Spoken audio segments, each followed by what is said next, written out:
Sink the ship.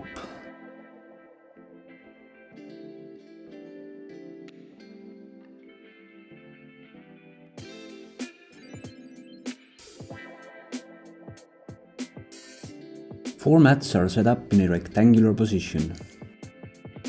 In front of each mat, set up 5 cones. A captain of each team gets a scooter. Hand softballs for each mat. Players on the mat try to knock down the cones at the other mats by throwing balls. At least 1 foot must be on their mat while throwing. The captain is the only person who can retrieve balls from the sea.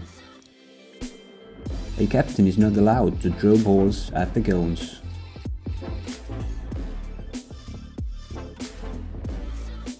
Players on the mat may catch balls or reach for them on the floor, keeping 1 foot on the mat.